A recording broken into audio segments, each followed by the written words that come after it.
Did you know that you can buy a house without saving every penny yourself? That's right, you can use funds that are gifted to you from a family member or even sometimes a friend. Or maybe you've already been saving up for your down payment and you just didn't know it. Another strategy that can be used is you can use 401k funds for your down payment.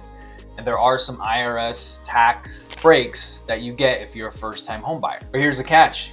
If you don't structure this properly or if you don't do it the right way, your dream deal could fall apart fast. In this video, I'll show you exactly how to use gift funds and exactly how to document using your 401k funds for the down payment. What each loan program allows so you can buy smarter and avoid headaches. Gift funds are going to be money that is gifted to you. So it can come from a relative, it can come from a friend, it can sometimes come from a nonprofit organization, and sometimes it could even come from your church. The key is that the gifter or whomever is providing you the money expects no repayment for the money. And they will also have to document this in the form of a gift letter which states that they do not expect repayment for this gift. Gift funds are commonly used for the down payment, closing costs, and sometimes, if it's enough, it can cover both. Most programs require the donor to be a relative, but not all. Some let you get away with using a friend or a nonprofit organization, maybe your church, and a godparent even, believe it or not. Some will allow for a fiance or a domestic partner to be the gifter. And conventional loans, like I said before, will allow a friend to gift as long as it's documented in the gift letter. With conventional loans, you can use gifted funds to pay for 100% of your down payment and 100% of your closing costs. All that it requires is a gift letter and proof the donor has the funds. The gift letter is a letter that's going to state that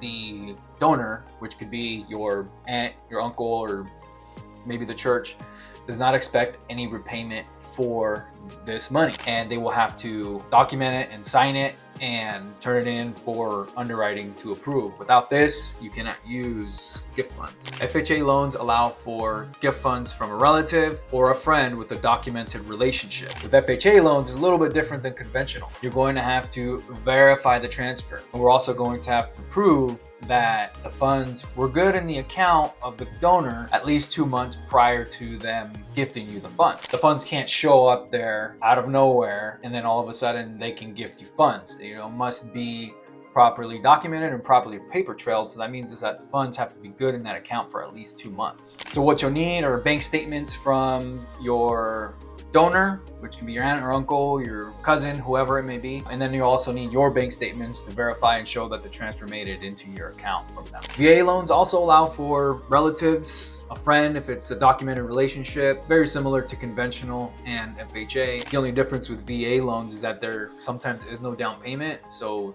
it'll just cover the closing costs. An important thing to remember with gifted funds is that it can't come from an interested party in the transaction. So for example, it can't come from the seller, it can't come from the real estate agents, and it can't come from the lender. Anybody in the transaction, they can't gift you funds. Some of the mistakes that I run into that create a little bit more work for people is they'll deposit the funds into their account prior to going under contract or prior to talking to a loan officer. So it does create more paper trailing that has to be done during the process. Failing to get a gift letter initially during the underwriting process and the pre-approval process, that's all you need.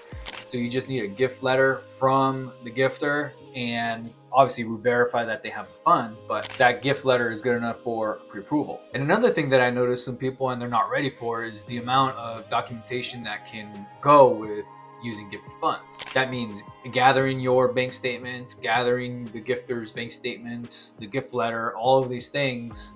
There's a little bit of work, especially on, depending on the timing of how the money was deposited or transferred, can create more paper trailing. The other way to use money that you were probably already saving, you just didn't know it because it comes directly out of your paycheck, is for your 401k account. So you can use 401k funds for your down payment, and there are some IRS tax breaks that you may get if you're a first-time home buyer. There are 2 ways in which you can withdraw the funds or you can accumulate the funds from your 401k. One of them is through a loan to yourself, and then the other is going to be through just a withdrawal. With the 401k loan, you're borrowing up against yourself. So you are the lender and you're also the borrower because it's your money. There's no tax penalty. The typical repayment is 5 years, and the interest that you are paying on this 401k loan, you're actually paying to yourself. But a key thing to remember is that not all employers allow this. Every 401k account and every employer is going to be a little different as to what they allow you to do. It's important to remember that not every employer allows this, and every 401k company is just a little bit different. So it's a good idea to reach out to your 401k company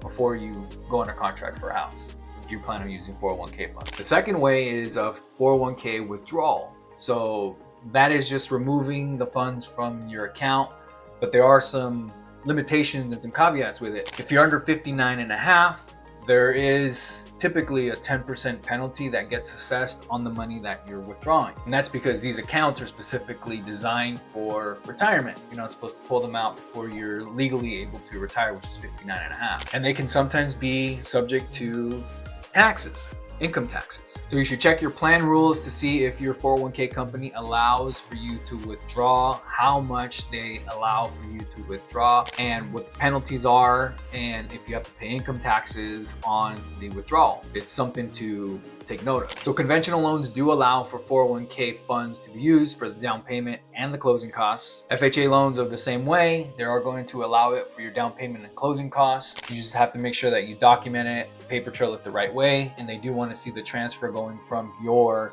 401k account to your bank account and then wired into escrow. And VA loans, same thing, pretty standard. So some of the documentation that you'll need a 401k statement, either one that goes back 2 months, or sometimes you can get a year-to-date statement, just depending on your company. And that shows the amount of money that was in the account. As long as it's good and in the account for the last 2 months, then you can use it because it's been sourced. You'll have to have proof of the distribution or the loan. So you need proof of the withdrawal from the 401k account. You'll also need proof of the actual loan. And then you'll also need to provide documentation for the funds going into your personal account. So can you use both of these strategies at the same time? The answer is yes. You can use your 401k for closing costs, and then you can use gifted funds for your down payment. And the reason that you would do that is some loan programs, they require that the gifted funds be from your money. If you're using down payment assistance and you're short on the cash you need to close, maybe a little bit short on the closing costs, then you can definitely use either gifted funds or you can use 401k to help cover that gap. There's no one size fits all strategy to buying your first home or buying a home. But it's important to remember that, sometimes you can have gifted funds, or you can use gifted funds, and then you can also use 401k funds for the down payment. Most people have the hardest time saving up money for their down payment. And the sooner you can get into owning property, the sooner you can start building equity and you can start building generational wealth, and then you can have something to pass down to your children, which is property or the equity. If this video helped clear up any confusion, do me a favor and hit the like and subscribe buttons below. And if you'd like a free consultation with me, use the link in the description to set up a Zoom call.